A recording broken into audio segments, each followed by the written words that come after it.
Pozdrav ljudi, ja sam Mr. Hrani, tako ćemo kasniti kako instalirati Wondershare Mirror Go. Kucajte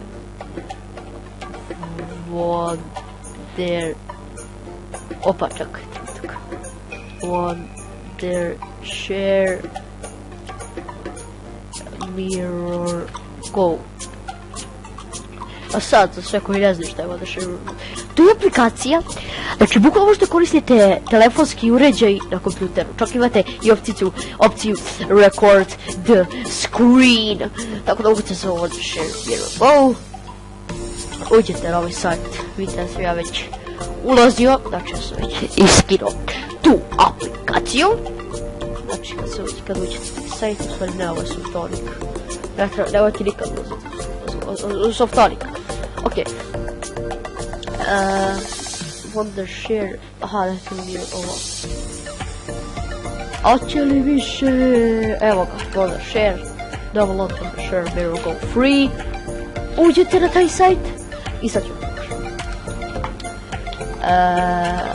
ovdje što redirate, kliknete download button, počet će vam instalacija i to je to. A ja ću sada pokažem kako to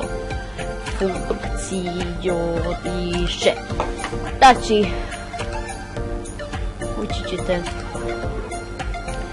u Wondershare Mirror Go i šta sam malo da sačekate dok mi ovo prođe.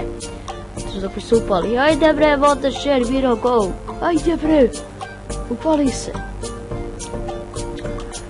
A znam sam ponekad da zabavno korupanje. Pošto ja stijam po meni, naravno teže.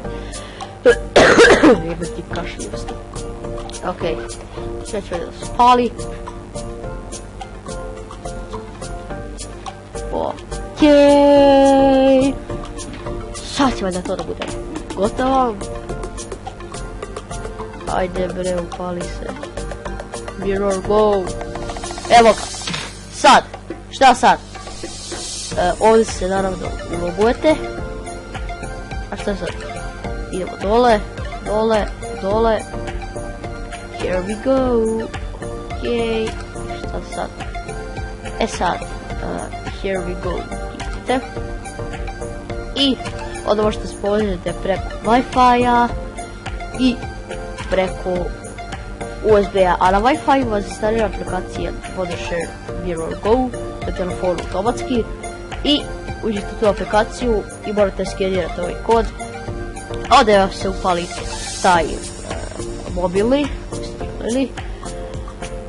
Sada USB, samo privežete USB i bukvalno to. Sada kad to završite možete da screenshotujete, možete da transferujete fajlove, što je super, na primjer slike na vaš računar, možete i full screen i možete čak i da rekordujete, što je odlično. I možete vidjeti podešavanja, vidite record settings, location, desktop, vidite, možete da rekordujete. Naravno ovo je trial verzija, morate da kupite pro, ja sam kupio, vidite ovdje se već ulogovalo automatski, znači ja sam kupio. I to je bilo to što veliki pozdrav, čao.